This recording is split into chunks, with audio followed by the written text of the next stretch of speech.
What's going on YouTube? This is Aaron here with Day 5 Fish Tanks. Bring you another update video. Just doing an update of the 75-gallon Rainbowfish tank. Made some changes to this tank recently, or today. Got some new plants in and pulled a species of plant out of this tank. You'll notice on the right hand side, if you've seen any of my other videos, that I used to have Ludwigia palustris kind of dominating that side of the tank. I took all of that out.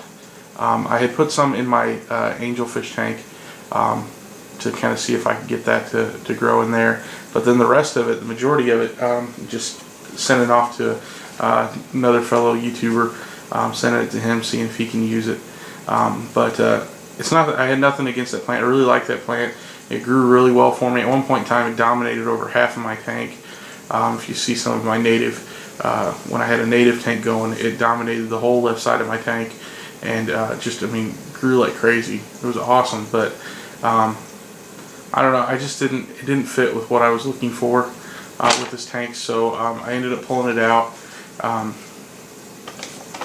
I got some new plants in today to put in its place. I got two different types of crypt, and I got one type of Anubias. The two different types of crypt I got crypt blase or blasi. Those are the taller ones that you can kind of see. See them right here in the back, and then right in front of that, down here, I got three. Now I'm going to butcher this. I know I'm going to butcher it when I say it, but Pontederifolia. That's the best I can get out of it. I'm not sure how to pronounce it, but anyways, I got those two different types of crypt. Got them from Peabody's Paradise. Plants came in.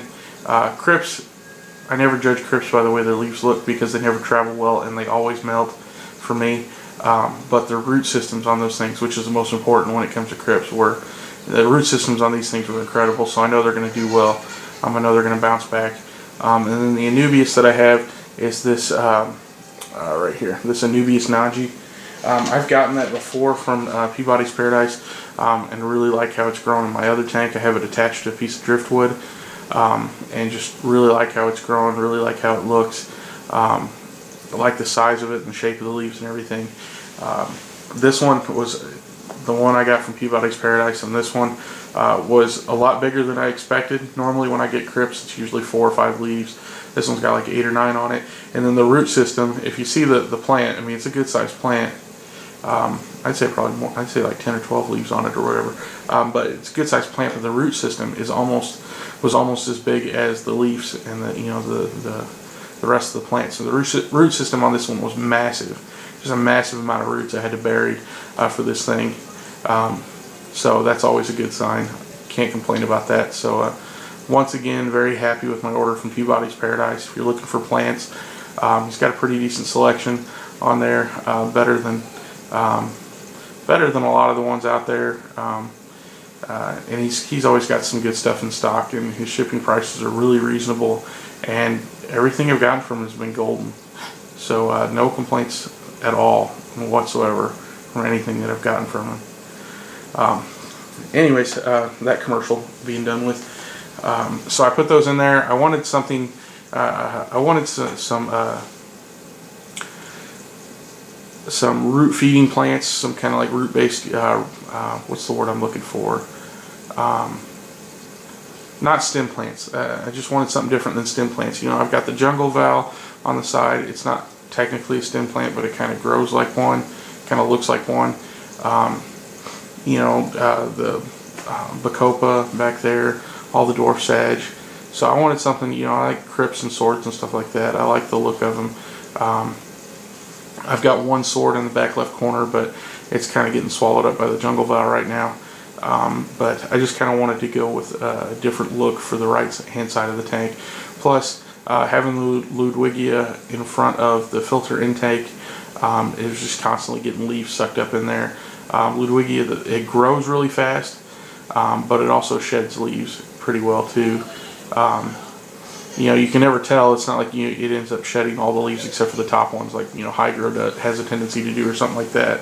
It's just that when other chutes block out the light to the lower pieces, you know, you'll lose some of the lower leaves. But so there's always leaves getting sucked up into the filter, and that just means I have to go in there and clean out the filter more often, because it's sucking up nitrate, or creating nitrates that are going back into the water from the rotting leaves in the filter. So anyways, yeah, just wanted to do that.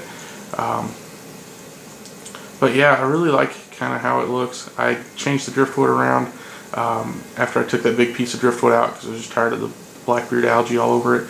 Took that big piece out. It kind of felt like it was the scape was lacking somewhat, so I took the 2 smaller pieces of driftwood and stood them up kind of behind the main piece.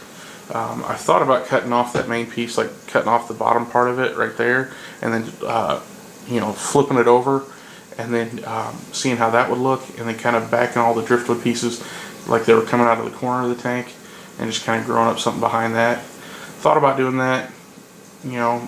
If I don't like how this turns out, I may end up going to that, but I'm going to give this a shot. Right now I like how it looks. I really like the potential of it. The crypts still have to grow in. They don't look that good now because, well, that's what a freshly planted crypt looks like. It's going to take a while for it to really grow in.